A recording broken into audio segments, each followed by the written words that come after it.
ప్రభువైన యేసుక్రీస్తు వారి శక్తి కలిగిన నామములో కూడి వచ్చిన ప్రతి ఒక్కరికి నా ప్రత్యేకమైన వందనాలు చెల్లిస్తున్నాను.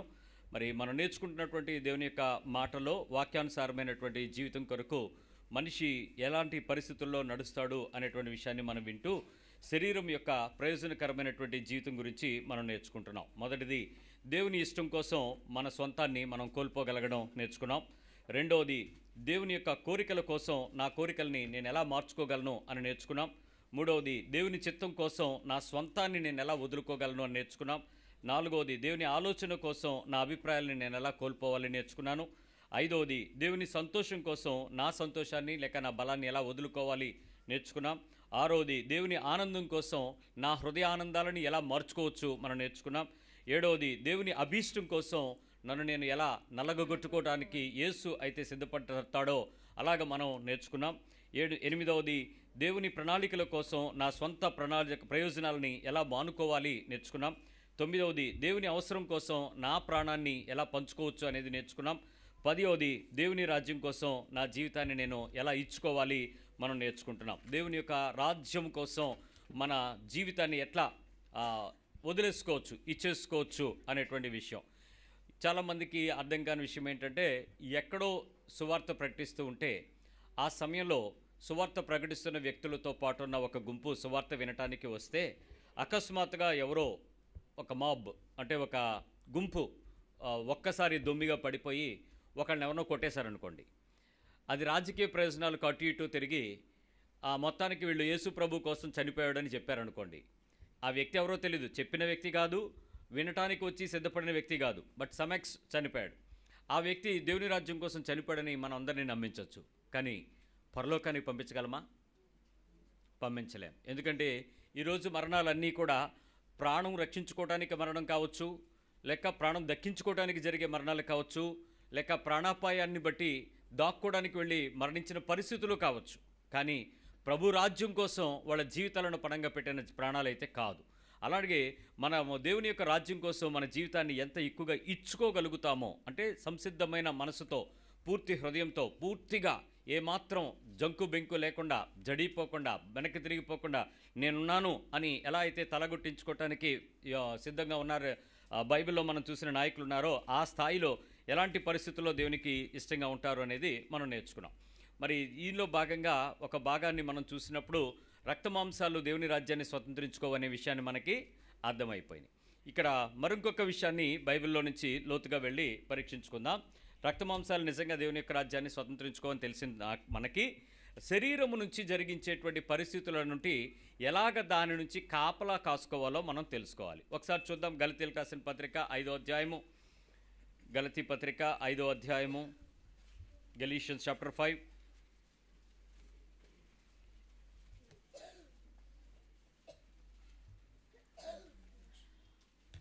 5వ అధ్యాయంలో 19వ వచనం నుంచి ఒకసారి చదువుదాం. శరీర కార్యములు స్పష్టమై ఉన్నవి. అంటే శరీరము యొక్క అవుట్పుట్, నీ బాడీ ఏదైతే ఉందో, నీ శరీరము నుంచి నువ్వు ఎంత వద్దనుకున్నా ఈ రకమైనటువంటి పనులు జరగటానికి నిశ్చయమై ఉన్నాయి. శరీర కార్యములు, శరీరం నుంచి జరిగించడానికి ఉపయోగించే కార్యాలు చాలా స్పష్టంగా ఉన్నాయి. గమనించండి, నీ శరీరానికి చాలా తెలివితేటలు ఉన్నాయి, నీ శరీరానికి చాలా బలాలు ఉన్నాయి, నీ శరీరానికి కొన్ని తలాంతులు ఉన్నాయి, నీ శరీరానికి కొన్ని సామర్థ్యాలు ఉన్నాయి, నీ శరీరానికి గొప్ప గొప్ప శక్తులు కూడా ఉన్నాయి. చాలామందికి వాళ్ళకి మందరలాంటి చేతులే ఉంటాయి. చూడండి, ఒకసారి చేతులు చూపించుకోండి. కామన్గా ఉండే చేతులే ఉంటాయి. కానీ ఈ చేతులతో కొంతమంది వంట చేస్తే తినడానికి బ్రహ్మాండంగా ఉంటుంది, కొంతమంది వంట చేస్తే నువ్వు ఇంకెప్పుడు చేయొద్దని చెప్పలాగా ఉంటుంది. చేతులే, కానీ దాని లోపల ఏమున్నాయి? ఆ చేతిలో నుంచి జరిగించేటువంటి కొన్ని చర్యలు. అలాగే మనలో ఉండేటువంటి అందరికీ కూడా, పురుషులకు కూడా కొన్ని పరిస్థితులు.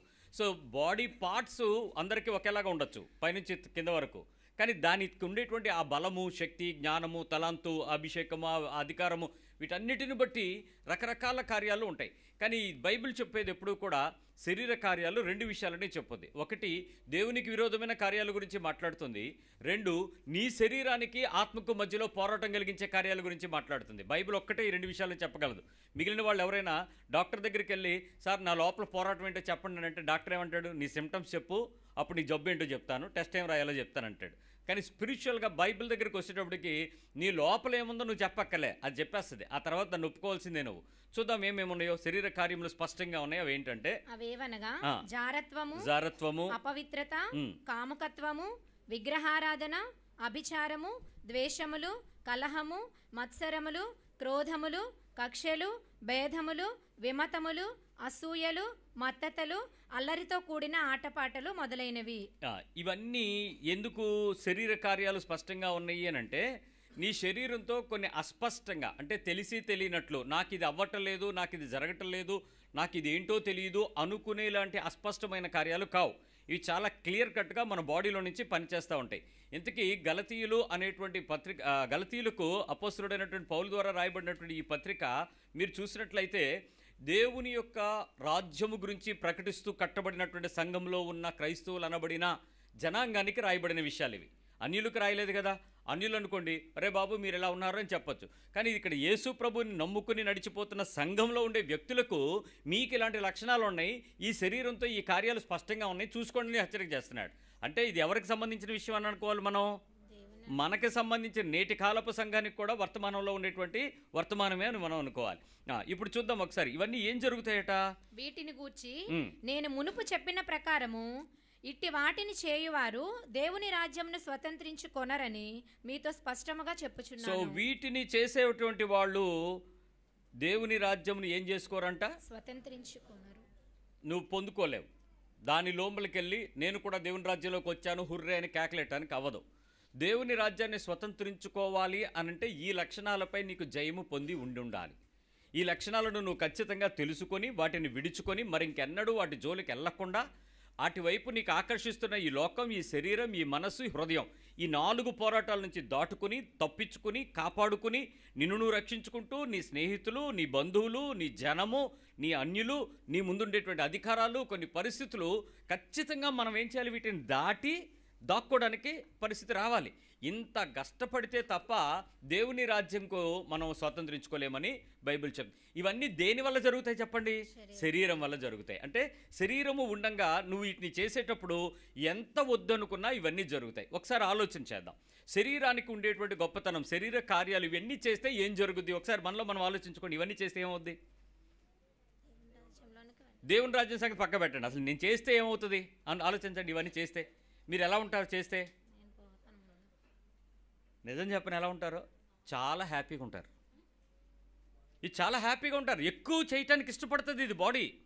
మీరు ఎంత వద్దన్నా దీన్ని టేస్ట్ చేయడానికి ఒకసారి రుచి చూస్తే వదలదు ఈ శరీరం, అంత గొప్పది ఇది. ఇదేదో రంజాన్ కాలంలో తినే హలీం మాత్రమే కాదు, 24/7 తినడానికి బాడీ ఎలా ఇష్టపడుతుంది అలా తయారవుతుంది ఇది. ఈ శరీరం చాలా ఎంజాయ్ చేస్తుంది వీటిని. ఈ శరీరం తృప్తి పొందుద్ది. ఈ శరీరం ఉల్లాసపడుతుంది. ఈ శరీరం సుఖపడుతుంది. ఈ శరీరం ఆనందిస్తుంది. ఈ శరీరానికి కావలసినటువంటి పరిస్థితులు అన్నిటిలో ఏవైనా డిమాండ్స్, కంఫర్ట్ కావాల్సి వస్తే వీటి ద్వారా పొందుకోవటానికి బాడీ ఎప్పుడు కూడా ప్రయత్నం చేస్తుంది. దేవుని రాజ్యంలో నేను స్థానాన్ని సంపాదించుకోవాలంటే నా శరీరంతో జరిగే, నా శరీరంలో జరిగే, నా శరీరం వలన జరిగే ఈ కార్యాలన్నిటినీ నేను ఖచ్చితంగా ఏం చేయాలంట? నేను విడిచిపెట్టాలి. వీటి నుంచి గెలవాలి, లేకపోతే అవ్వదు. అలాగని ఈ శరీరానికి మాయ చేసి లేక ఏదైనా ఇంకో రకంగా స్లీప్ మోడ్లో పెట్టి ఏదో చేయడానికైతే అవకాశం లేదు. ఖచ్చితంగా దీన్ని బాడీ ఉండంగానే దీన్ని బయట జయాన్ని మనం పొందటం అనేది ప్రయత్నించాలి. ఎలా సాధ్యమవుతుంది ఒకసారి ఆలోచన చేద్దాం. శరీర కార్యాల గురించి బైబిల్ చెప్తున్నటువంటి విషయాన్ని, శరీరం చేసే పనుల గురించి బైబిల్ చెప్పేటువంటి అంశాలని ఒకసారి కూలంకుషంగా పరిశీలన చేయడానికి ప్రయత్నించేద్దాం. రోమిల్కి రాసిన పత్రిక ఇద్దాం, 8వ అధ్యాయం. ఇది చాలా పెద్ద మంచి అధ్యాయం. క్రిస్టియన్ కాన్స్టిట్యూషన్లో రోమన్స్లో 8వ అధ్యాయము చాలా ప్రాముఖ్యమైనటువంటి అధ్యాయం. 8, 9, 10 అధ్యాయాలు చదువుతూ మీ విశ్వాసాన్ని కొనసాగించగలిగితే క్రైస్తవ్యంలో నుంచి నువ్వు ఎప్పుడు కిందకి జారవు, ఎవడో వైపు ఆకర్షించబడవు, అంత పరిశుద్ధంగా బతకగలవు. 8వ అధ్యాయంలో ఒక్కొక్క వచనం ఒకసారి చదువుదాం. 5వ వచనం దగ్గరికి వద్దాం. శరీరానుసారులు శరీర విషయముల మీద మనస్సునుంతురు. ఒక్క నిమిషం ఆగుదాం. శరీరానుసరించేవారు దేని మీద మనసు పెడతారు చెప్పండి? శరీరం. విజయం కావాలనుకోండి, విక్టరీ కావాలనుకోండి, వాళ్ళు దేని మీద ప్రయత్నం చేస్తారు చెప్పండి? ఇక నెక్స్ట్ వాళ్ళ ఫోకస్ అంతా దేని మీద ఉంటుంది? దానికి ట్రిక్లు, టెక్నిక్లు, షార్ట్ కట్లు, మెథడాలజీసు, టైం సేవింగ్ మెథడ్స్, లేకపోతే సీనియర్స్ దగ్గరికి వెళ్ళే ఎగ్జాంపుల్స్, మోడల్ పేపర్స్, ఇంక ఇదే తిప్పలు కదా. అల్టిమేట్గా వాటి టార్గెట్ ఏంటి? To get victory over that. తనకి ఏం కావాలనుకుంటున్నాడో, తన గురి ఏంటో, తన గమ్యం ఏంటో. శరీరాన్ని అనుసరించే వాళ్ళు వాళ్ళ మైండ్ కూడా దేని మీద ఆధారపడి ఉంటుందంటే ఇప్పుడు శరీర విషయం మీదే ధ్యాస ఉంచుతారట. ఇప్పుడు మనం చదువుకున్నటువంటి ఈ గలతీ పత్రికలో శరీర కార్యాలు స్పష్టంగా ఉన్నాయని కొన్ని చెప్పాడు చూసారా, ఇంకా చాలా ఉన్నాయి, అవి కూడా చెప్తాను మీకు. ఈ శరీర కార్యాలు స్పష్టంగా ఉన్న వీటన్నిటిలోనూ ఎంత పరిస్థితులు వచ్చినా నీ శరీరము దాని నుంచి బయటకు రావడానికి ఇష్టపడక దాన్నే కోరుకోవడానికి ప్రయత్నం చేస్తుంది. శరీరానికి ఉండేటువంటి బలము అంత గొప్పది. ఇంకా కొన్ని అన్నాను కదా, ఎఫ్సి పత్రిక 5వ అధ్యాయము 3వ వచనం నుంచి చూడండి, శరీర కార్యాలు ఇంకేమున్నాయో చెప్తాడు. ఎఫ్సి పత్రిక 5వ అధ్యాయం 3వ వచనం, రోమా 8లో చేపెట్టుకోండి.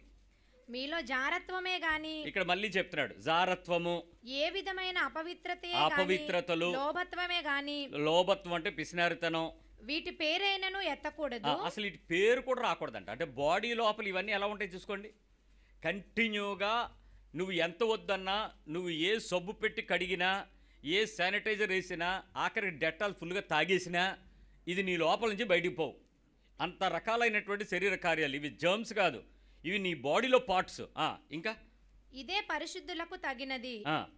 కృతజ్ఞతా వచనమే మీరు ఉచ్చరింపవలను, కానీ మీరు బూతులైనను ఏం మాట్లాడకూడదు, బూతులు మాట్లాడకూడదు. నోట్లో నుంచి బూతు మాట రాకపోతే కొన్ని చోట్ల నుంచి మనకి రిలీజ్ అవ్వదు పెయిన్. అక్ అనేటువంటి పదాలు పలికితే తప్ప హ్యాపీనెస్ రాదు. కొన్ని లకారాలు తిట్టితే తప్ప మనకు తృప్తి అనిపించదు. అది తిట్టకూడదని తెలుసు, శరీరం దాన్ని ఇన్బిల్ట్ లోపల దాచుకుంది, అది ఎలా ఆగుతుంది? దాన్ని ఖచ్చితంగా అది బయటకు వస్తేనే మనం ఫ్రీ అవుతాం అనమాట. ఇంకా బూతు మాటలు, పోకిరి మాటలైనను. ఏం మాటలు? వెర్రి మాటలైనను. పోకిరి మాటలు అంటే మరి పోకిరి మాటలే, దానికి కొత్త మాటలు ఎన్ని పెట్టుకున్నా పోకిరి మాటలే. మనం మాట్లాడుకునే మాటల్లో కొన్ని చాలా పోకిరి మాటలు ఉంటూ ఉంటాయి. ఏం లేదు, పోకిరి మాటలు అంటే మీకు ఎంత పెద్ద కొత్తగా ఉందేమో కానీ అంటే చదువుకునే పిల్లలకి బాగా తెలుసులే. ఇప్పుడు మనం డ్యూట్ అంటాం కదా, అంటే ఏంటో అర్థం తెలుసా? యార్ అంటాం కదా, వాట్ యార్ అంటాం కదా, తెలుసు కదా. ఇప్పుడు మగపిల్లల్ని మనం ఏమని పిలుచుకుంటాం? హే బ్రో అని పిలుస్తుంటాం. ఇప్పుడు ఆడవాళ్ళు ఏం పిలుస్తారు చెప్పండి? సిస్ అంటారా? వాళ్ళే బ్రో అంటారు. ఆడపిల్లని పిలుచుకునేటప్పుడు కూడా వాళ్ళు కూడా హే బ్రో అనే పిలుచుకుంటున్నారు. ఇప్పుడు ఏంటిది? ఇది పోకిరితనం. మగ ఆడ తేడా లేకుండా ఎవరినైనా అనేటట్టుగా పిలుచుకుంటూ మాట్లాడుకునేటువంటి పదంలో వచ్చేటువంటి పద్ధతిలోనే పోకిరితనాలు ఉంటాయి. ఇంకా సరసోక్తులు, సరసపు మాటలు ఆడ మగ కలిసి నుంచున్నప్పుడు, చిన్న పెద్ద కలిసి మాట్లాడుతునేటప్పుడు, వావి వరస దాటి కలిసి పక్కన ఉండేటప్పుడు సడన్గా మనలో నుంచి వచ్చే మాటలేంటి? సర్కాస్టిక్గా సెటైర్లు వేస్తాం చూసారా? ఆడ మగ మీద మనసు వేసుకునేటువంటి ఏ క్రాస్ జోక్స్ ఉంటాయి చూసారా? ఆ మాటలు మాట్లాడేటప్పుడు మనకు ఎక్కడ లేని సంతోషం కూడా కలుగుద్ది. మనం వినాలనిపిస్తుంది కూడా అండి, వెళ్ళిపోవాలనిపిస్తుంది. చిచి పిచ్చి మాటలు మాట్లాడుతున్నాడు అనాలనిపిస్తుంది. అంటే ఏంటి అన్నట్టుగా మనకి వినాలనిపిస్తుంది. సరసపు మాటలు ఉచ్చరింపకూడదు, మీకు తగవు. వ్యభిచారి అయినను, మళ్ళీ ఇక్కడ చెప్తున్నాడు, వ్యభిచారము గాని, అపవిత్రత మళ్ళీ గాని, విగ్రహారాధికుడు అయ్యున్న లోభి అయినను, క్రీస్తు యొక్కయు దేవుని యొక్కయు రాజ్యమునకు హక్కుదారుడు కాడను. ఇక్కడ రెండు రాజ్యాలు ఉన్నాయి. యేసుక్రీస్తు రాజ్యానికి చెందడు, దేవుని పరలోకపు రాజ్యానికి చెందడు. రెండు రాజ్యాలకి అంటే భూ సంబంధమైన దేవుని రాజ్యంలోనూ ఉండడు, పర సంబంధమైన దేవుని యొక్క పరలోక రాజ్యంలో కూడా ఉండడు. ఈ లక్షణాలు ఇప్పుడు మనం గలతీలో చదివినా, ఎఫ్సీలో చదివినా ఈ లక్షణాలు మనలో ఉంటే మనం ఖచ్చితంగా ఎక్కడికి వెళ్ళమని తెలుస్తుంది. ఇవి దేనిని బట్టి వచ్చినాయి? మన శరీరానికి, మన బాడీని బట్టి వచ్చినాయి. ఇది మన అమ్మ నాన్న కన్నప్పుడు మనం బ్రహ్మాండంగానే ఉన్నామండి. చిన్నప్పుడు ఈ పిల్లలకి ఏమైనా ఉన్నాయా? ఇవి మీరు ఎప్పుడైనా చూసారా? పిల్లవాడుగా పుట్టిన వెంటనే ఆ పిల్లవాడు లేచి డాక్టర్ని చూసి ఎర్ర నన్ను కోసావు అని అన్నాడా? ఎప్పుడైనా అన్నాడా? ఏడవకపోతే ఫుల్గా వేడి నీళ్లు పోసి కొడతారండి గట్టిగా, పడ వెనక పిల్లల మీద కొడతారు. అప్పుడు ఆడు బేరమని ఏడుస్తాడు. ఏడవగానే లేదు, ఏయ్ నర్సు ఒళ్ళు ఎలాగుంది అన్నాడా? వాడికి అది తెలియదు కదా పిల్లలకి, వాళ్ళకి ఏం తెలియదు. వాళ్ళకి పాలు పట్టింది ఎవరు? మీరేనా? తల్లిదండ్రులేనా? పెంచింది ఎవరు? స్నానం చేయించింది ఎవరు? ఆడికి డైపర్ మార్చింది ఎవరు? ఆడికి పేరు పెట్టింది ఎవరు? బొడ్డు కోసింది ఎవరు? అన్నీ మనమే. ఇప్పుడు ఆడు పిచ్చి పిచ్చి వేషాలు వేస్తున్నాడంటే ఎవరిని చూసి వేస్తున్నాడు చెప్పండి? కడుపులో నేర్చుకుని వచ్చాడా? ఎక్కడ నేర్చుకున్నాడు? ఈరోజు నీ బిడ్డ ఎదురు తిరిగిందంటే ఎవరి లక్షణం అనుకుంటున్నావు? అది అర్థమైందా? ఎక్కడి నుంచి వచ్చింది? పిల్లలు ఎవరో చెడ్డోళ్ళు పుట్టరో, పిల్లలందరూ మంచి పిల్లలే పుడతారు. పుట్టిన తర్వాత పెంపకాల్లో పిల్లలు ఏమవుతున్నారు? ఇప్పుడు వాడు అల్లరి నేర్చుకున్నాడు, మా పిల్ల మాట అంటలేదు, ఎదురు తిరుగుతుంది, అన్నం పువ్వు అంటుంది. ఎక్కడి నుంచి వస్తాయి ఈ లక్షణాలు? ఇంట్లో మీరు చేసే పనులే. వాళ్ళ ముందు మీరు చేసే పనులన్నీ వాళ్ళు నేర్చుకుని మీలాగా తయారయ్యారు. ఇప్పుడు ఇంతకీ మీలాగా తయారైన ఈ లక్షణాలన్నిటికీ మూలం ఎక్కడుందరా అని అంటే కడుపులో ఉందా, బయట ఉందా? అంటే ఎవరి దగ్గర పెరిగారు? శరీరానుసారుల మధ్యన పెరిగిన పిల్లలు శరీర సంబంధులై ఉంటారు. ఆత్మ సంబంధుల మధ్య పుట్టిన పిల్లలు ఆత్మానుసారమై ఆత్మ సంబంధులై ఉంటారు. ఇది డెఫినేషన్. ఇప్పుడు మీరు శరీరానుసారులుగా ప్రవర్తిస్తున్నటువంటి మన పిల్లల్ని తీసుకొచ్చి పాస్టర్ గారి నెత్తి మీద, అంటే 2 చేతులు పాస్టర్ గారి మీద నూనెలో నింపేసి, పాస్టర్ గారు మా పిల్లోడు నెత్తి మీద చేతులేసి ప్రార్థన చేయండి అంటే ఉపయోగం ఏంటి? నువ్వు ఇంటి దగ్గర పెంచే పెంపకానికి పాస్టర్ చేతులేసి పెంచే ప్రార్థన చేసేస్తే కార్యం జరిగిపోద్దా? బుర్ర ఏమైనా మారిపోద్దా? పోదు కదా. శరీర కార్యాలు స్పష్టంగా ఎక్కడి నుంచి ఉన్నాయి? తల్లిదండ్రులైన మీలో నుంచి ఎదుగుతున్న మీ మధ్యలో పెరుగుతున్న సమాజంలో ఎక్కడైతే ఉంటున్నామో ఆ ప్రదేశంలో ఉన్నాయి. అది స్పష్టంగా ఉంది. ఇక్కడ మన పిల్లల్ని అనడానికి లేదు, మరొకరిని చెడ్డ అనడానికి లేదు. దీన్ని మార్చడానికి స్కూళ్ళు, దీన్ని మార్చడానికి సండే స్కూళ్ళు, దీనికి మార్చడానికి చర్చిలు, దీనికి మార్చడానికి యూత్ రిట్రీట్లు ఎన్ని పెడితే సుఖమేంటి? ఎవడు మారుతున్నాడు కనుక? ఎవడో మారట్లేదు. కారణం ఏంటి? దీనిలో ఉండే టైం తక్కువ, బయట ప్రపంచపు శరీరానుసారుల మధ్య ఉండే టైము ఎక్కువ. మీరు బూతు మాటలు, సరసోక్తులు ఏ స్కూల్లో అయినా నేర్పారమ్మా? ఏదైనా సబ్జెక్ట్ ఉందా? నాన్ డీటెయిల్ కానీ బూతు మాటలు non detail, bad words non details ఏమైనా ఉన్నాయా? కాంపోజిషన్ ఏమైనా ఇచ్చారా? ఇంపోజిషన్ రాయమన్నారా? మరి ఎవరు నేర్పారు మీకు? ఎక్కడ నేర్చుకున్నారు మీరు? రెండో టేబుల్, సెకండ్ టేబుల్ నేర్పడానికి నీకు మండల మీద కొట్టాల్సి వచ్చింది. బూతు మాటలు నేర్పడానికి నీకు ఎవడో ఏం కొట్టక్కర్లే, బ్రహ్మాండంగా నేర్చుకుని వచ్చావు. ఏమండి, స్మోకింగ్ ఎలా చేయాలి ఎవరైనా నేర్పారా మీకు? కాలేజీలో కానీ యూనివర్సిటీలో కానీ? మరి మీకు స్మోకింగ్ ఎలా అలవాటైంది? మీ ఇంట్లో ఎవరో స్మోక్ చేయరు, మీ అమ్మ చేయదు, మీ నాన్న చేయడు, మీ తాత చేయడు. మరి నీకు ఎలాగొచ్చింది? ఎవరు నేర్పారు? సబ్జెక్ట్ ఏమైనా ఉందా మీకు సైన్స్లో? ఊపిరితిత్తులను పాడు చేసుకోవటం ఎలా, శుభ్రం చేయటం ఎలా అని? మరి ఎక్కడ నేర్చుకున్నారు మీరు? శరీరానుసారుల మధ్యలో ఉంటూ శరీరం ఏది డిమాండ్ చేస్తుందో, ఏది కోరుకుంటుందో, ఏది ఆస్పదంగా ఆనందిస్తుందో వాటి మధ్యలో ఆ పనిని చేయడానికి బాడీ ఇచ్చగలిగి ఉంటుంది. అది దాన్ని డిమాండ్ చేస్తుంది, దాన్ని విల్ఫుల్గా చేయడానికి నిన్ను బాగా టెంప్ట్ చేస్తుంది. దాని మధ్యలో మనం నిలబడి ఉంటాం. ఈ కార్యాలన్నిటి గురించి ఇప్పుడు రోమాపత్రికకు వద్దాం. 8వ అధ్యాయం 5వ వచనం. శరీరానుసారులు ఏం చేస్తారట? శరీర విషయముల మీద మనసు. సో ఇప్పుడు నీవు బాడీ సంబంధించిన ఫ్లష్ లీవ్ అనుకో, ఖచ్చితంగా నువ్వు శరీరానుసారం మీద ఏమైనా ఉంటావు. మైండ్ ఎక్కడ ఉంటుంది? ఈ మధ్య మీకు తెలుసా కుండ బిర్యానీ ఎంతమందికి తెలుసు? పాట్ బిర్యానీ తెలియని వాళ్ళు ఎవరు చేయలేత్తకండిలే, అందరికీ తెలుసు కదా. బకెట్ బిర్యానీ తెలుసు, స్టీల్ డబ్బా బిర్యానీ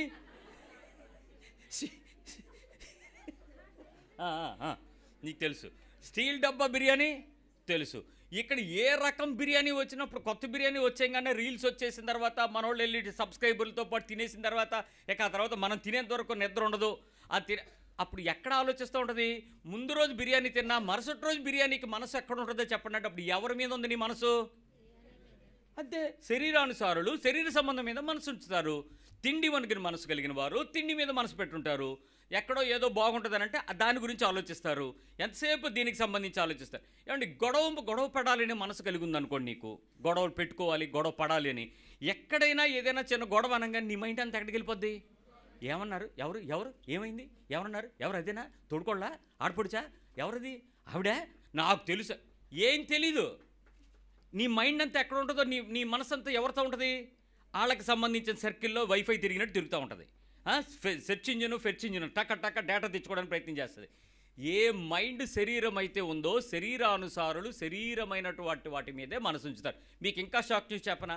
ఎక్కడైనా భక్తి, ఎక్కడైనా ప్రార్థన, ఎక్కడైనా యేసుప్రభు అనగానే సంతలో పసుపు తోలితే పరిగెత్తినట్టు ఊరి మీద 4 men లాగా బ్యాగ్లు వేసుకుని పరుగులెత్తుకుని వెళ్ళిపోయేవాళ్ళు కూడా ఏంటో తెలుసా?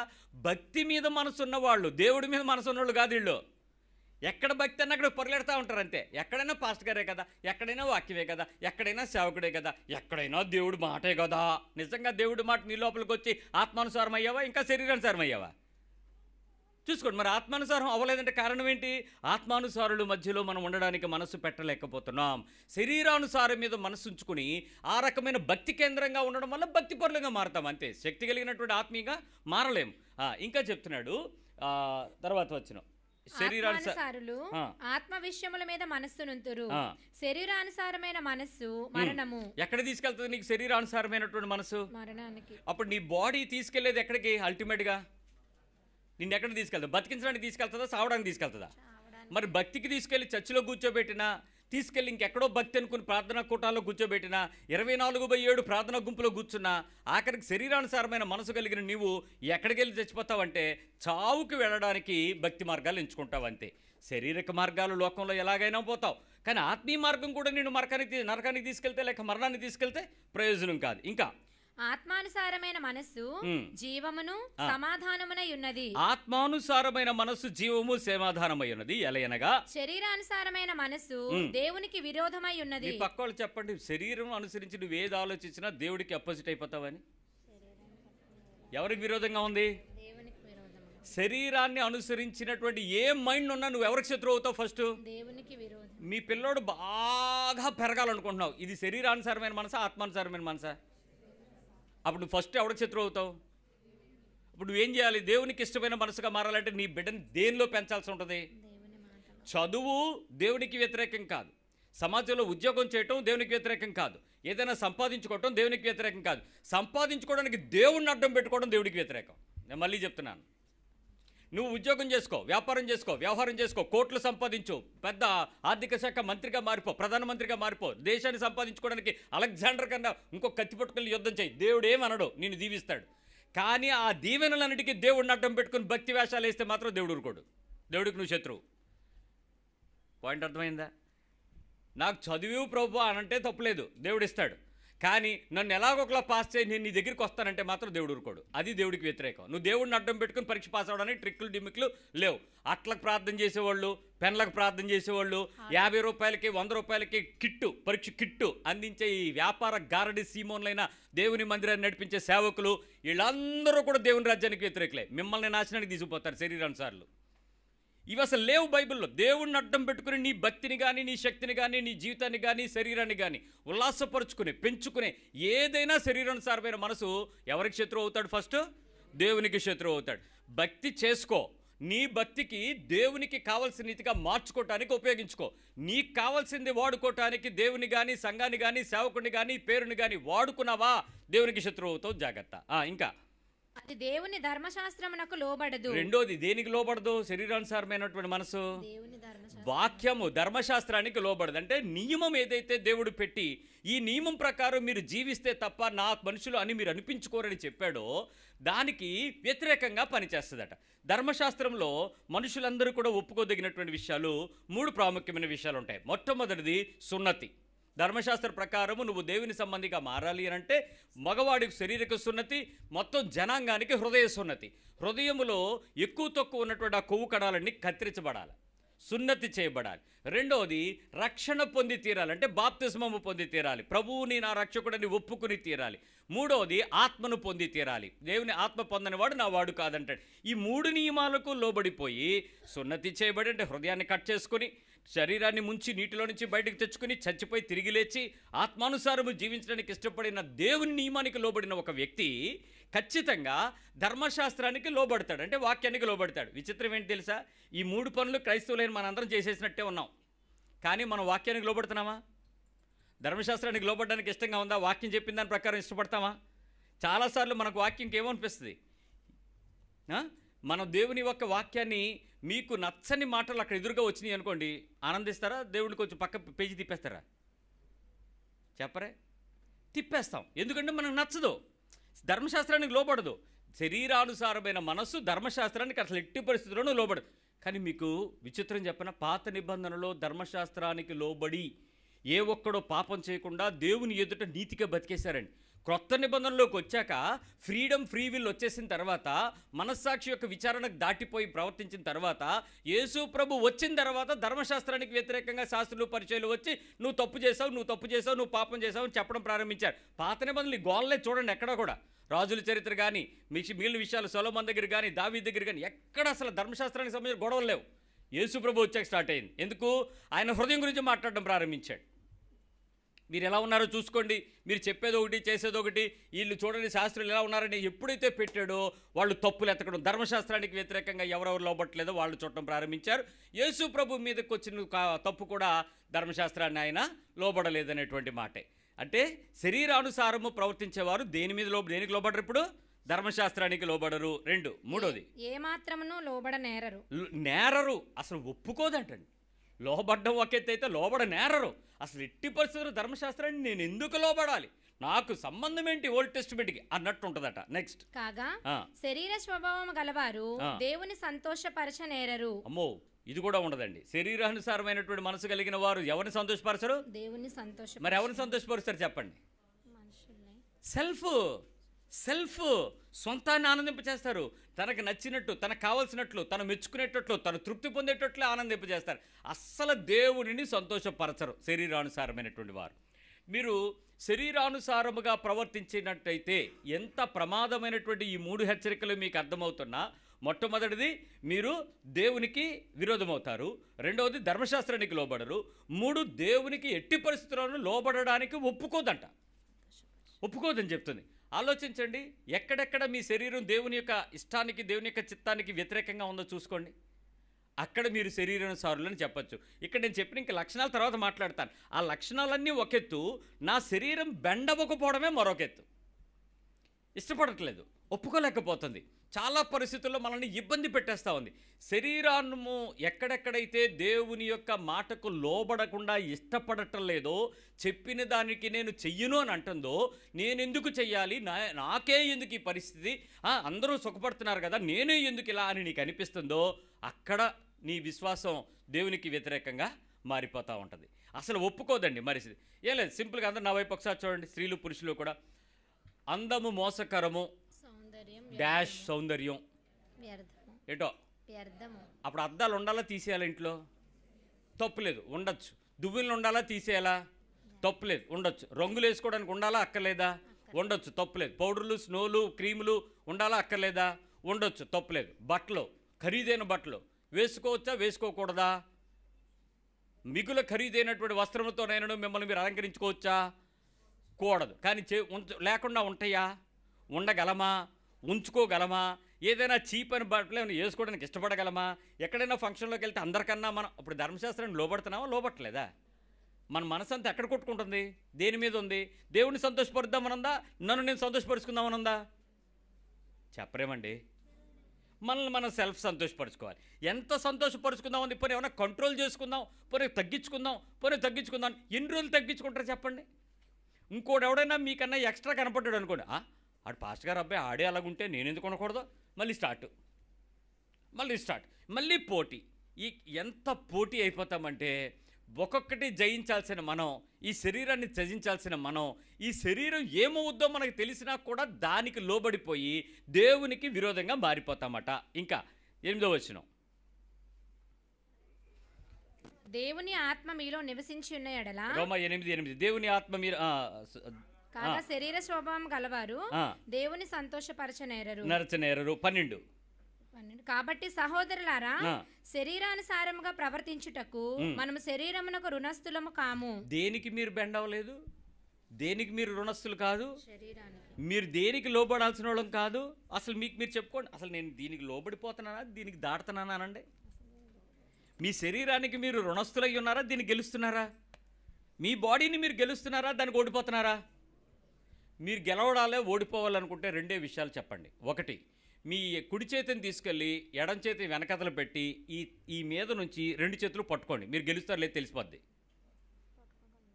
ఫస్ట్ టెక్నిక్, ఈ కుడి చేతిని ఇలా బయటకు పెట్టుకుని ఈ ఎడం చేతిని ఇలా కింద నుంచి తీసుకుని ఈ 2 వేళ్ళు పట్టుకోండి.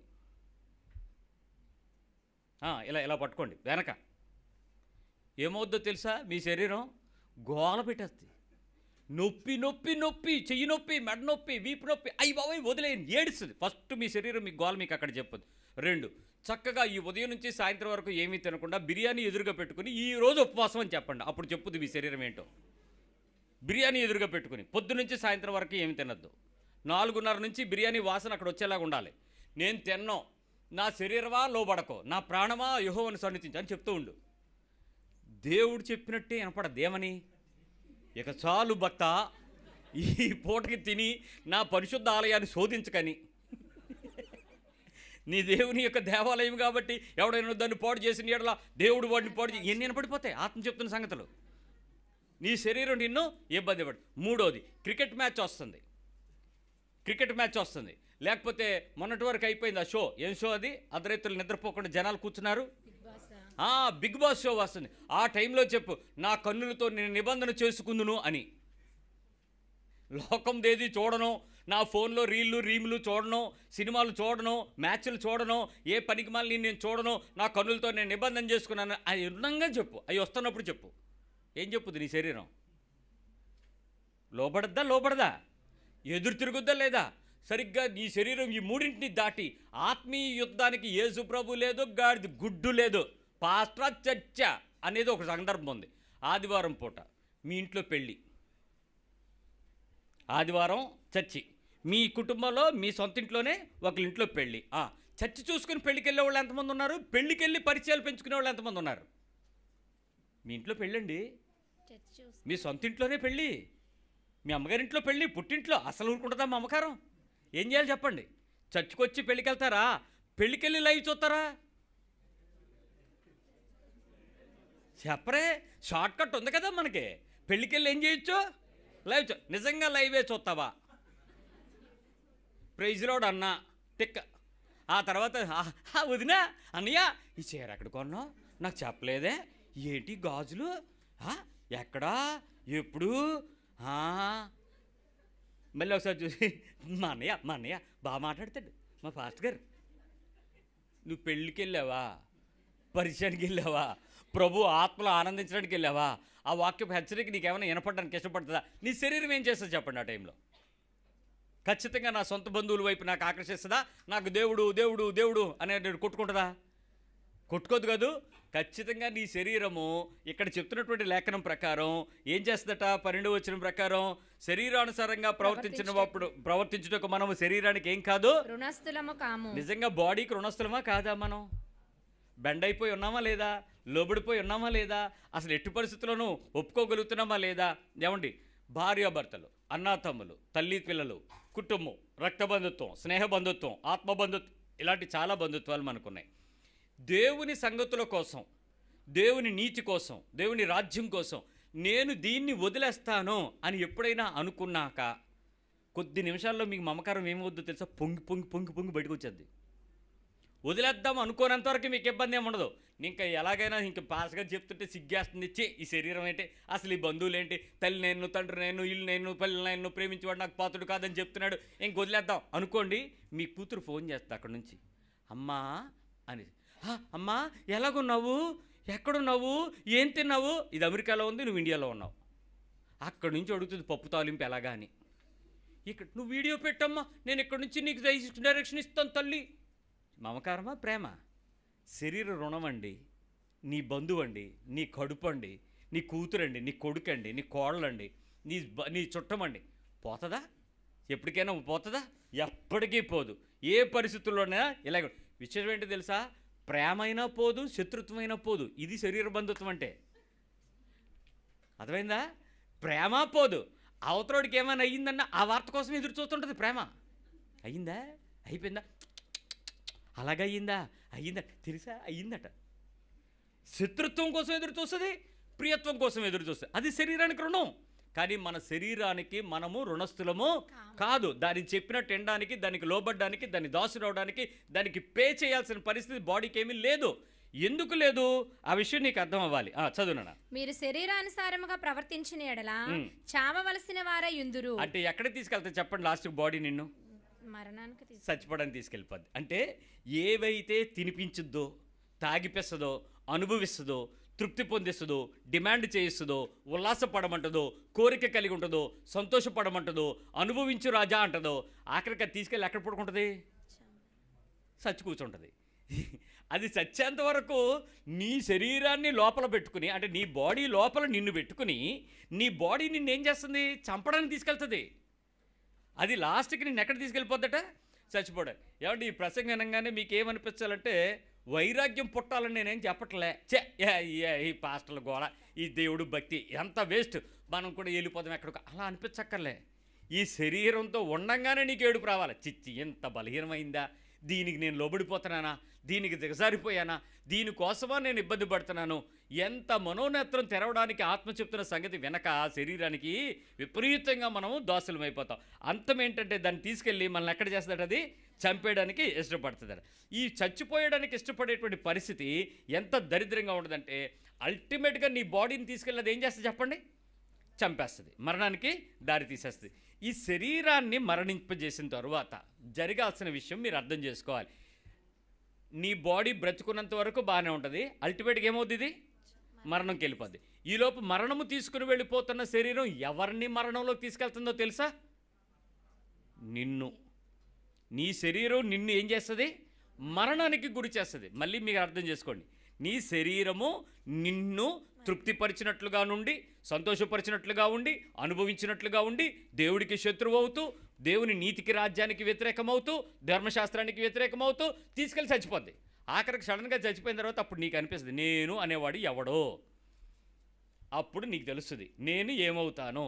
నన్ను ఉపయోగించుకున్న ఈ శరీరం నాకు లోబడాల్సింది పోయి నాకు వ్యతిరేకమై, దేవునికి వ్యతిరేకమై నన్ను మధ్యలో బయట వదిలేసి అది చచ్చిపోతే దాన్ని తీసుకెళ్ళి పాస్టర్ల మందిని ఏం చేస్తాం? మట్లో పాది పెట్టేస్తాం, అయిపోయింది. ఇక ఆ తర్వాత నీ పరిస్థితి యాతన చూడు ఏమవుతావో. అందుకు నీ శరీరానికి, నేను అనే నా శరీరానికి మధ్యలో ఉండేటువంటి పరిస్థితిని ఎలాంటి పరిస్థితుల్లో దేవుని రాజ్యానికి ఆటంకం కలిగిస్తుందో దాన్ని మనం చెక్ చేసుకుందాం. చూడండి, ఇక్కడ చెప్తున్నాడు మార్క్స్ వార్త 7:21. ఈ ప్రమాదాలు ఎక్కడి నుంచి వస్తాయో మనకు తెలుసుకోవాలి. మార్క్ 7:21. లోపలి నుండి అనగా మనుషుల హృదయములో నుండి. మళ్ళీ ఇక్కడ బాడీ లోపల నుంచే, శరీరం లోపల నుంచే. నీ శరీరం బయటకు బ్రహ్మాండం కనపడుతుంది, మనుషుల హృదయంలో నుండి అనగా 7:21. మార్క్ 7:21. మనుషుల హృదయములో నుండి దురాలోచనలను. ఎక్కడున్నాయి దురాలోచనలు? జారత్వము, దొంగతనములను, నరహత్యలను, వ్యభిచారములను, లోభములను, చెడుతనములను, కృత్రిమమును, కామ వికారమును, మత్సరమును, దేవదూషణయు, అహంభావమును, అవివేకమును వచ్చును. ఈ చెడ్డవన్నీయు లోపలి నుండియే బయలువెళ్ళి మనుషుని అపవిత్రపరచునని ఆయన చెప్పాడు. నీ బాడీని పాడు చేసేవి ఎవరు? ఎక్కడున్నాయి అన్ని ఈ లక్షణాలు? ఈ గుంటనక్కలన్నీ, ఈ ఎలకలన్నీ ఎక్కడున్నాయి? నీ శరీరంలో ఉన్నాయా, పక్కల్లో ఉన్నాయా? చూడండి, మనం ఎంత నీట్గా ఉన్నాము. శుభ్రంగా 3 పూటలు స్నానం చేస్తున్నాం, రకరకాల తిండ్లు పెడుతున్నాం, రకరకాల క్రీములు బట్టలు వేస్తున్నాం, కారులో తిప్పుతున్నాం, ఏసీలు వేసి కూర్చోబెడుతున్నాం, కావాల్సినప్పుడు నిద్రపోతున్నాం, కావాల్సినట్టు సుఖపడుతున్నాం. కానీ లోపల ఎవరన్నా బయటికి తీయగలుగుతున్నామా? అంటే ఇప్పుడు నీ శరీరాన్ని తీసుకెళ్ళి పాడు చేస్తున్నవి ఎక్కడున్నాయి? నీ లోపలే ఉన్నాయి, నీ ఇన్బిల్ట్ అవి. ఇక్కడ మనుషుల హృదయంలో నుంచి అన్నాడు, జంతువుల హృదయంలో కాదు, మనుషుల హృదయంలో నుంచి. అంటే నీవు పుట్టావు అని అంటే నీ హృదయంలో ఇవి ఇన్బిల్ట్ ఉంటాయి. ఇది ఇక్కడ కూర్చుని చిన్నపిల్లలందరికీ కూడా లోపల ఉంటాయి. మీరు వాటికి కావాల్సినటువంటి కొంచెం నీరు పోసి పెంచారనుకోండి, ఆటోమేటిక్గా దాని నుంచి లేచిపోతాయి ఆ విత్తనాలు, దానికి తగినట్టుగా మారిపోతాయి. ఎలాగ నువ్వు పెంచినా ఎంత నష్టానికి నువ్వు గురి చేయగలుగుతావో అంతవరకు పెంచుకెళ్ళిపోతారు శరీరానుసారం. ఇవన్నీ మనిషి యొక్క శరీరంలో నుంచి తయారయ్యి నెమ్మదిగా నిన్నన్నింటినీ ఏం చేస్తూ ఉంటాయి? నిన్ను దేవుని నీతిలోని రాజ్యంలోనికి వెళ్ళనివ్వకుండా దేవుని దగ్గరికి ఆటంకపడిపోతుంది. మరి ఎలా పట్టుకుందాం? సైనిక్ స్కూల్ తెలుసా మీకు? కోరుకొండ సైనిక్ స్కూలు, నేషనల్లో పూణేలో ఉన్నటువంటి సైనిక్ స్కూలు, ఢిల్లీలో ఉండే సైనిక్ స్కూలు, వీటిలో అడ్మిషన్ రావాలంటే పిల్లలు బాగా కష్టపడాలి, ఎక్కువ మార్కులు రావాలి, అలాగే మంచి టాలెంట్ దానిలో ప్రదర్శించిన తర్వాత సైనిక్ స్కూల్లో ఉండాలి.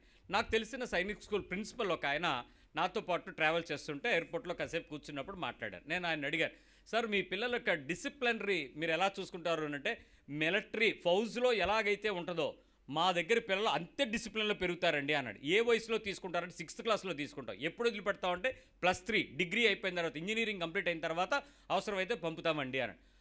చాలా డిసిప్లిన్గా ఉంటారు కదండి. పర్ఫెక్ట్ అండి. అప్పుడు నేను బైబిల్లో ఇదే వచనం చదువుతూ, ఈ లక్షణాలు మీ పిల్లల్లో ఏమైనా ఉంటాయా, తీసేస్తారా చూడండి అన్నాను. ఆయన ఇలా చూసి, సార్ ఇవి ఇన్బిల్ట్ సార్ అన్నాడు. మరి నువ్వేం చేస్తున్నావు అయితే? డిసిప్లిన్ దేనికి చేస్తున్నావు? నీ బాడీకి డిసిప్లిన్ చేస్తున్నావు. కానీ డిసిప్లిన్ చేయాల్సిందేంటి? నీ బాడీ లోపల ఉండే వాటిని కదా డిసిప్లిన్ చేయాలి. పైగా దీనిలో ఉండే కొన్ని లక్షణాలకి ఆ మిలిటరీ లేక ఆ డిసిప్లిన్ సంస్థ లేక ఏ ట్రైనింగ్ అయితే ఇస్తుందో అవే కొన్ని పనులు, వద్దు అనుకునే పనులు కూడా చేయమని చెప్పుద్దండి. నా దగ్గర ఒక క్రైస్టియన్, ఒక సార్జెంట్, అంటే సార్జెంట్ కూడా కాదు, ఆయన పెద్ద ర్యాంకే, ఆయన వచ్చాడు, లెఫ్టినెంట్ కల్నల్ ర్యాంకు ఆయన వచ్చాడు. ఆయన వచ్చి ఆయన అన్నాడు, పాస్టర్ గారు నేను మీ చర్చిలో వాక్యం షేర్ చేసుకోవచ్చా అని అంటే, తప్పకుండా సార్ అని మీ టెస్ట్ మనీ చెప్పండి, అసలు ఏంటి మీ మిలిటరీలో మీరు చేసే పని ఏంటి, మీరు ఎలాంటి పరిస్థితులు ఉంటాయని అడిగితే ఆయన చాలా విషయాలు చాలా చక్కగా ఎక్స్ప్లెయిన్ చేసుకొచ్చాడు. నిజంగా ఆయన చెప్తుంటే ఒళ్ళు గొగురు పడిచిందండి. అసలు ఆ కార్గిల్ దగ్గర బోర్డర్లో, ఆ లడాక్ దగ్గరలో అతను చేస్తున్నటువంటి ఆ ట్రైనింగ్లో ఎన్ని ప్రాబ్లమ్స్, అసలు ఎలా చైనాతో ఆ మధ్య దెబ్బలాట్లు అయ్యి కర్రలతో కొట్టేసుకున్న దానిలో టీంలో ఈయన కూడా ఉన్నాడు. ఈయనకు కూడా ఇవన్నీ చీరేసినాయి, ఇవన్నీ ముక్కలు ఊడిపోయిన దాంతో కొట్టేశారు, కర్రలకు మేకులు కొట్టారు వాళ్ళకి. ఈయనకు కూడా ఉన్నాయి, ఆ దెబ్బలు చూపించాడు, ఇలా అయింది సార్ అని. నిజంగా చాలా ఆశ్చర్యపోయాను. సరే అంతా బాగానే ఉంది కానీ సార్, మీరు అంత చలిలోని తట్టుకోవటానికి మీరు స్వెటర్లు వేసుకుంటారా అని అడిగితే, లేదు సార్, రమ్ము తాగుతాం సార్ అన్నాడు. బైబిల్ చెప్తుంది మరి మత్తత ఉండకూడదు కదా మీకు అన్నాను. మత్తతులు అంటే మత్తునిచ్చేటువంటి పదార్థాలతో కొద్దిసేపు ఉల్లాసాన్ని, కొద్దిసేపు ప్రాణాన్ని రక్షించుకోవడానికి చేసే ఏ ప్రయత్నమైనా మత్తతయే. అలాంటివి చేయడానికి వీల్లేదు. సిగరెట్ తాగడం మత్తత, పాన్పరాగులు వేసుకోవడం మత్తత, ఈ సుపారీలు నవలడం మత్తత, కిళ్ళీలు నవలడం మత్తత. ఈ రకమైనటువంటి పరిస్థితులకు తగినట్లు ఏవి చేసినా అవన్నీ మత్తతులు. అంటే మత్తు కలిగించేటువంటి పద్ధతుల ద్వారా శరీరాన్ని కొద్దిసేపు ప్రాణాన్ని నిలబెట్టుకోవటానికి, తృప్తి పంచుకోవటానికి, ఆనందించటానికి ఏమైనా ప్రయత్నం చేస్తే అది మత్తతయే. అది ఉండకూడదు కదా బ్రదరు అంటే ఇది మేము అక్కడికి వెళ్ళినప్పుడు చేస్తాం బ్రదర్, ఉత్తప్పుడు చేయమన్నాడు. అసలు నీకు వాక్యం ఏమైనా కూర్చోలేను, నువ్వు చేయటానికి కుదరదు. నీ శరీరంలో ఈ బలహీనత ఉంది, అది నీ హృదయంలో ఈ లోబడిన పరిస్థితి ఉంది, అది తాగకపోతే నేను ఆ ప్రదేశంలో బతకలేను అని నీ బలహీనతకు నువ్వు తాగితే తప్ప బతుకుతానని వాక్యానికి సైతం శరీరాన్ని లోబరుచుకుని వ్యతిరేకతగా ఉంటున్నావు. కాబట్టి సారీ బ్రదర్, నేను నీకు వాక్యం చెప్పడానికి టైం ఇవ్వనండి అన్న. ఆయన అన్నాడు, నేను కల్వరి సతీష్ కుమార్ గారి చర్చిలో చెప్పాను తెలుసా అన్నాడు. నువ్వు ఎవరి చర్చిలో అయినా చెప్పు, నేను నా చర్చిలో ఇవ్వను. ఎందుకు? నీలో ఈ రకమైనటువంటి మత్తత కలిగిన లక్షణం కలిగిన నువ్వు శరీరానుసారంగా ప్రవర్తిస్తూ ఆత్మానుసారమైన దైవిక సరహస్యాలు ఎలా చెప్తావు? నీ శరీరానికి తగదు కదా, ఉండడానికి కుదరదు కదా అని అంటే, నాకెవడు ఇలా చెప్పలేదు సార్ అని అంటున్నాడు. పర్వాలేదు, శరీరం ఏం చెప్పుద్ది ప్రతిసారి. ఇప్పుడు మీరు చేసే చాలా పనులకి, వాక్యానికి మీరు వ్యతిరేకంగా ఏమనిపిస్తుంటుంది? ఇవన్నీ ఎక్కడున్నాయి? మీ హృదయంలో ఉన్నాయి, మీ శరీరంలో ఉన్నాయి. పర్వాలేదు, ఏమీ అవ్వదు, ఒక్కసారే కదా, ఏమీ అవ్వదు. సరసోక్తులు ఏమీ అవ్వదు, జబర్దస్త్ ఏమీ అవ్వదు, డబుల్ మీనింగ్ డైలాగులు ఏమీ అవ్వదు, కాసేపు కూర్చుని ఆ ఉల్లాసపు మాటలు, కాసేపు కామెడీ ఏమీ అవ్వదు, కామెడీ క్లబ్ ఏమీ అవ్వదు, పార్టీ ఏమీ అవ్వదు, వాళ్ళు తాగుతున్నారు పక్కన నేను కూర్చున్నాను ఏమీ అవ్వదు. ఎవరు చెప్పారు ఏమీ అవ్వదు? మోసం చేసుకుని నువ్వు చెప్పుకుంటున్నావు నీ శరీరానికి. పర్వాలేదు, ఏమీ అవ్వదు, వాళ్ళు అక్కడ ఉల్లాసమైన పనులు చేస్తున్నారు, ఆ ప్రదేశంలో నేను ఉండకూడదు, దేవునికి వ్యతిరేకం, ఏమీ అవ్వదు. ప్యాకెట్ ఆడుతున్నారు, ఏమీ అవ్వదు. జల్దీఫే ఆడుతున్నారు, పక్కన కూర్చుంటాను, ఏమీ అవ్వదు. సినిమా అంత్యాక్షరి ఆడుతున్నారు, పక్కన కూర్చుంటాను, నాకేమీ అవ్వదు. నిజంగా ఏమీ అవ్వనోడివి నీ దగ్గర ఉన్న వెలుగుని అవతల చీకట్లోకి ఎందుకు పంపలేకపోయావు? నిన్ను చూసి అవతల వాళ్ళు ఎందుకు భయపడలేదు? నిన్ను కూర్చోబెట్టుకుని వాళ్ళు ఆనందించగలుగుతున్నారంటే తప్పు ఎక్కడ జరుగుతుంది? ఏదో సంథింగ్ రాంగ్. మన ప్రవర్తన ఎక్కడో తేడా ఉంది, మన హృదయం ఎక్కడో తేడా ఉంది, మనం ఎక్కడో రుణస్థులం అవుతున్నాం, మనం ఎక్కడో చస్తున్నాం, చచ్చిపోతున్నాం, మనం ఒప్పుకోలేకపోతున్నాం. తిరిగి దేవుని సైతం మనం ఏదో తమాషాగా కాసేపటికి ఉపయోగించుకోవడానికి ప్రయత్నం చేస్తున్నాం. అప్పుడు మనం దేవునికి శత్రువులు అమ్మా. ఆదివారం వాడేసుకుని భక్తి కనపడిపోయి దేవుడికి కానుకలు ఇచ్చేసి సువార్త చెప్పడానికి వీధులమ్మడి తిరిగేసి రకరకాల పద్ధతుల్లో మనం దేవుని ఆరాధించేస్తే దేవుడు ఏమన్నా మోసపడితే బలహీనమైపోయి నీ కోసం భక్తా నీ భక్తికి మెచ్చితని అంటాడా? అవ్వదుగా. అలా సంతోషం చేయలేంగా. ఎన్ని పనులు మనం ఇలాంటివి మనుషులు సంతోషపరిచే పనులు చేయట్లేదు. ఇవన్నీ ఎక్కడున్నాయి?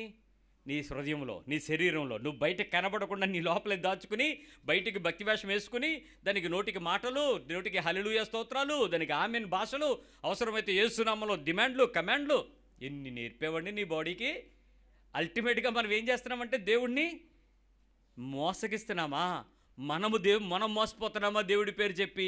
అది చూడండి. ఇక్కడ చూడండి, సామెతల గ్రంథంలో 6వ అధ్యాయము 32వ వచనంలో మనం ఇందాక గలతీ పత్రికలో చెప్పిన శరీర కార్యాల గురించి ఒక హెచ్చరిక ఉంది.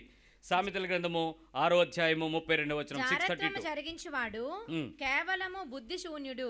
కేవలము ఏమి లేనుడు? బుద్ధి లేనివాడు. జారత్వమును జరిగించేవాడు కేవలము బుద్ధి సున్నా కలిగిన వాడు. బుద్ధి అనేది లేనివాడు. జారత్వానికి సంబంధించినటువంటి లక్షణం. ఇక్కడ జారత్వం గురించి మనం కిందటిసారి మాట్లాడుకున్నాం, వ్యభిచారం గురించి కొన్ని విషయాలు మాట్లాడుకున్నాం. ఈ అడల్టరీ గురించి కానీ, ఫార్నికేషన్ గురించి కానీ బైబిల్ చెప్పేటువంటి విషయాలలో చాలా ఎక్కువగా ఆజ్ఞాపించేటువంటి లక్షణం ఏంటంటే, క్రైస్తవులకే ఈ వార్నింగ్ ఎక్కువ ఇవ్వబడింది. చూసుకోండి, ఈ విషయం క్రిస్టియానిటీకి ఇవ్వబడినన్ని హెచ్చరికలు ఇతర సెక్యులర్ పుస్తకాల్లో లేవు. ముస్లిమ్స్కి అసలు ఈ రాయబడే లేదు. కారణం ఏంటో తెలుసా? పైనుంచి కిందకి ఒక బురక ఉంటుంది, ముఖానికి ముసిగేసి ఉంటుంది, కళ్ళు కూడా కనపడని తెర ఉంటుంది. కాబట్టి అవతల వ్యక్తి ఎలా ఉంటుందో ఊహించడానికి కానీ, ఆమె ఎలాంటిదో తన పురుషుడికి తప్ప, తన ఇంటి వారికి తప్ప ఎవరికి చూడటానికి కూడా అవకాశం ఉండదు. ఆ స్థితిలో పిల్లలు పెరుగుతారు. కాబట్టి వాళ్ళకి జారత్వానికి అవకాశమే లేదు. ఎక్కడ చూసినా నల్ల డ్రెస్సు బురకాయే. కానీ మనకు అలా కాదు. క్రైస్తవ్యంలోకి వచ్చేటోడికి నీకు కావాల్సిన ఫ్యాషన్, నీకు కావాల్సినటువంటి ప్యాషన్, నీకు నచ్చిన బట్టలు, నీకు నచ్చిన పద్ధతులు, నచ్చిన రోకలో ఆడోళ్ళు మగోళ్ళు బట్టలు వేసుకున్నా, మగోళ్ళు ఆడోళ్ళు బట్టలు వేసుకున్నా, ఎవడైనా మాట్లాడితే నీకెందుకు అనేంత స్వేచ్ఛ. నాకు ఎలాగుంటే నీకెందుకు, నా ఆత్మ నేను బాగున్నానులే అని డబాయించుకునేటువంటి స్థాయి. ఎక్కడో కాంప్రమైజ్ అవ్వం, ఎక్కడా కాదు. కానీ ఈ జారత్వం చేసేవాడట బుద్ధి శూన్యుడు అని అంటారు. ఇంతకీ జారత్వం అంటే ఏంటో ఒక విషయం మనకు అర్థం అవ్వాల్సిందే. 1 కొరింథీ పత్రిక 6వ అధ్యాయము 18వ వచనం ఒకసారి చూద్దాం. 1 Corinthians 6:18. జారత్వమునకు దూరముగా పారిపోవుడి. పారిపోమంటున్నాడు అంటే ఎక్కడో ఒక చోట స్టడీగా ఉంటుంది ఇది. పారిపోండి. మనుష్యుడు చేయు ప్రతి పాపమును దేహమునకు వెలుపల ఉన్నది. ప్రతి పాపము ఎక్కడుందట? దేహమునకు వెలుపల, బాడీతో అవుట్ సైడ్ ఉంటుంది. కానీ జారత్వము చేయువాడు తన సొంత శరీరమునకు హానికరముగా పాపము చేయుచున్నాడు. అంటే ఎక్కడ చేస్తున్నాడు వీడు? తన బాడీతో, బాడీలో జరిగించే పని జారత్వం.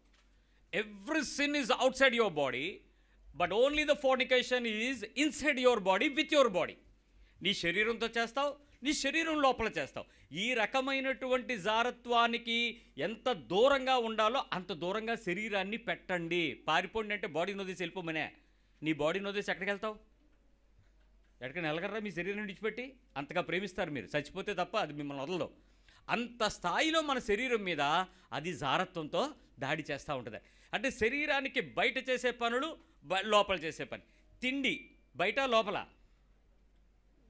తిండి బయట లోపల, తిండి లోపల బయట. చెక్ చేసుకోండి. బడ్డీ దగ్గరికి వెళ్ళి అప్పుడు ఆలోచించండి, లోపల బయట. అది ఎక్కడుంది? బయట ఉంది. అది తింటే నీ లోపల.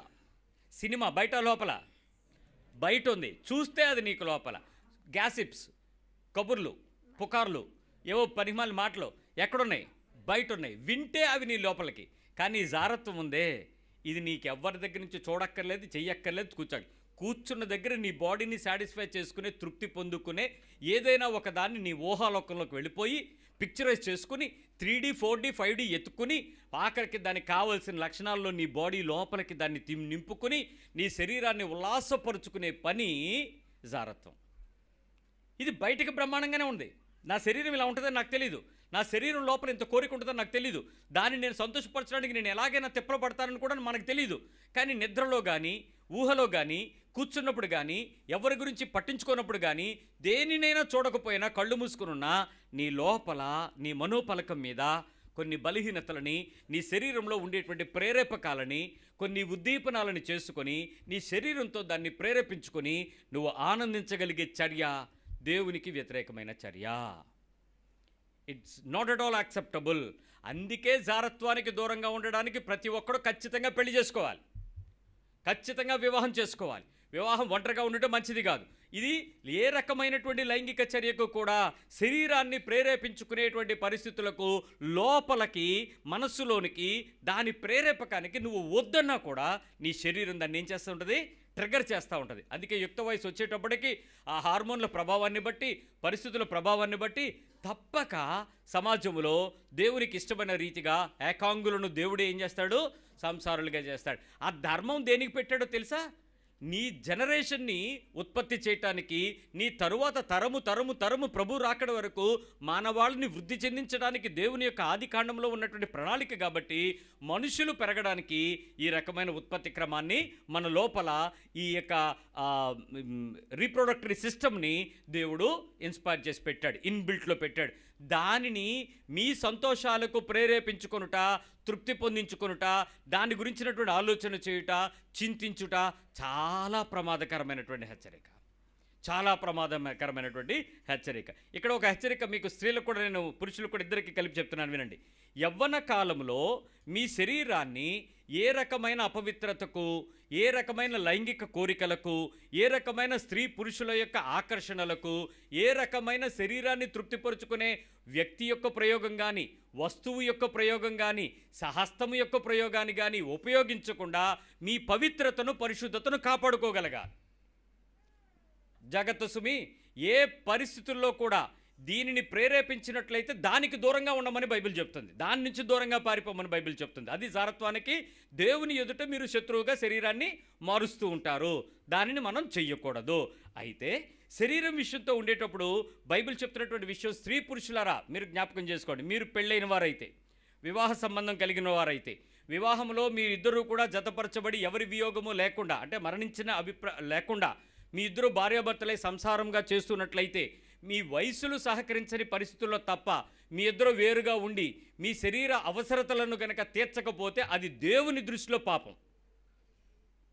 నీవు స్త్రీవై ఉండి నీ పురుషునికి నువ్వు లోబడకుండా, నా శరీరాన్ని నేను జారత్వానికి దూరంగా ఉంచుకుంటాను, ఇది తప్పు, పానుపు నిష్కలంగా ఉండాలని యాశాలు వేసావంటే దేవుడు నిన్ను తీర్పు తీరుస్తాడు. జాగ్రత్త. పురుషుడా, నువ్వు కూడా అంతే. నీ శరీరం సహకరించక ఇద్దరు అర్థం చేసుకుని ఉభయుల యొక్క సమ్మతి చొప్పున దూరంగా ఉండటం న్యాయం. కానీ నీ భార్యను సంతోషపరచకుండా నీవు తృప్తిపరచుకోవడానికి ఏ ఇతర ప్రయత్నాలు చేసినా అది దేవుడు ఊరుకోడు.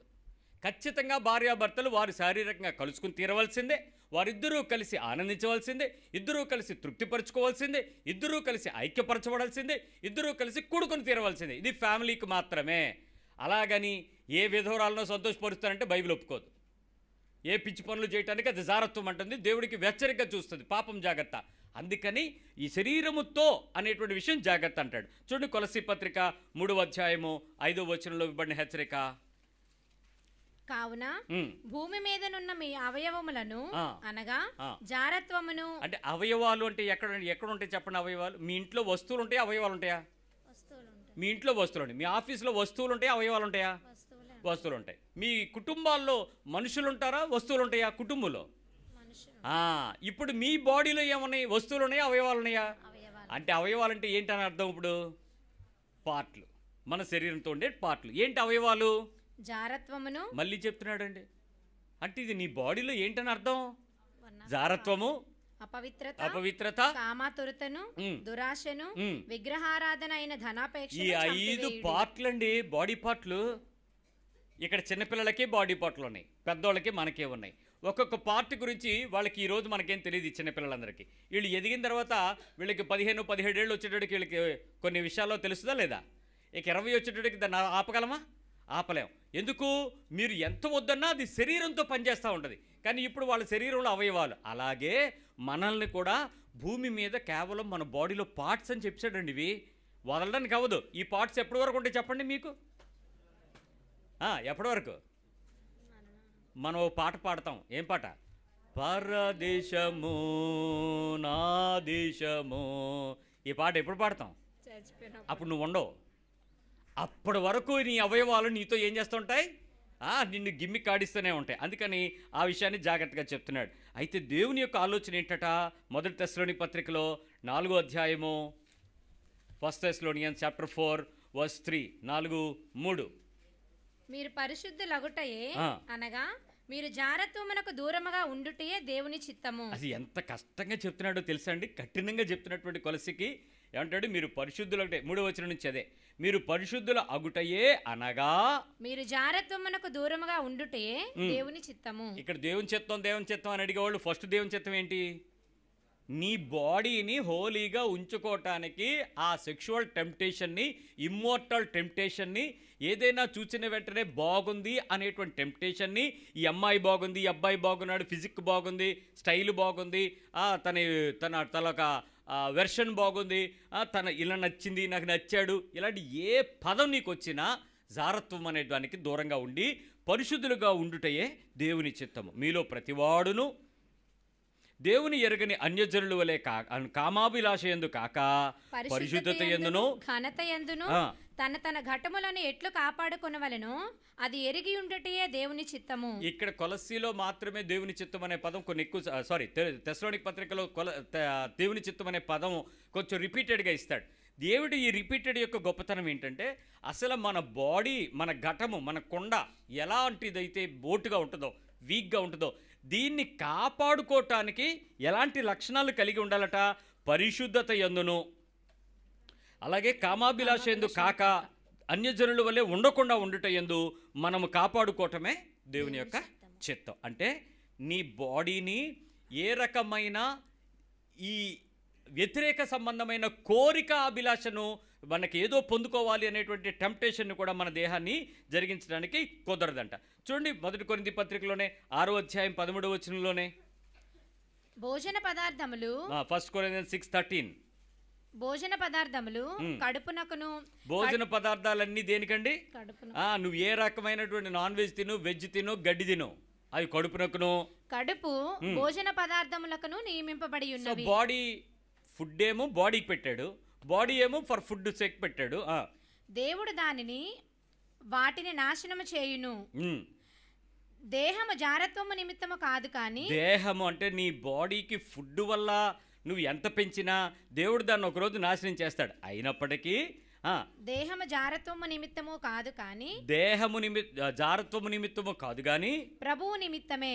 దేనికోసం అండి? ప్రభువు నిమిత్తమే. మనం కడుపునకేమో భోజన పదార్థాలు పెట్టాడు, కానీ మరి బాడీని దేనికి పెట్టాడు? దానికోసం పెట్టినా దేనికోసం పెట్టాడట? ప్రభువు నిమిత్తం పెట్టాడంట మన బాడీని.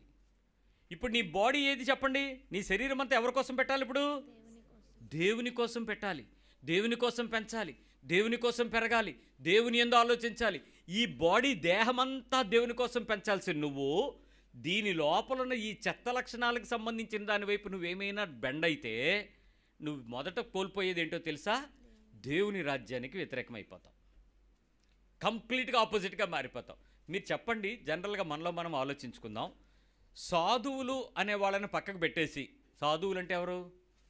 ఈ మధ్య బట్టలు లేని వాళ్ళు కూడా రోడ్డు మీద తిరుగుతున్నారు, నాకు సాధువులు తిరుగుతున్నారు, ఇటు జైన్లు తిరుగుతున్నారు, వాళ్ళకి దండాలు ఇట్టేస్తున్నారు, నీళ్లు పోసేస్తున్నారు, పైన కింద ఏంటేంటో చేసేస్తున్నారు వాళ్ళని.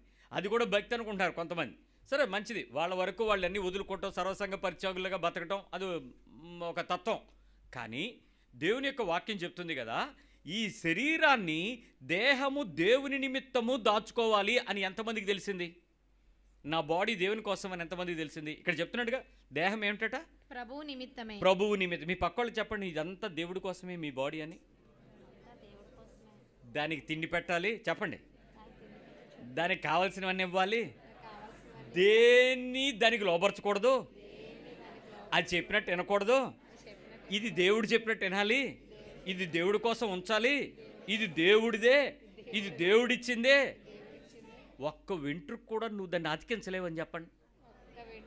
ట్రై చేయండి. మీరు ఇంటికి వెళ్ళిన తర్వాత మీ దువ్వింకున్నాక 4 వెంట్రుకలు పడతాయి కదా, అమ్మమ్మ నాది ఎక్కడి నుంచి ఊడిందని ట్రై చేయండి. ఈ రోజు కాదు, 2 సంవత్సరాలు అయినా చేయలేవు. కానీ ఆయన ఎవరికి తెలుసు ఆ వెంట్రుక రావడం ఎవరు చూస్తున్నాడు అంటే? అప్పుడు నీ బాడీ ఎంత గొప్పగా దేవుడిదై ఉండాలి. దేహం ఎవరి నిమిత్తం? ఇప్పుడు నేను ఈ దేహాన్ని వేసుకుని మా వీధిలోకి వెళ్ళి ఏమే అని తిట్టింది.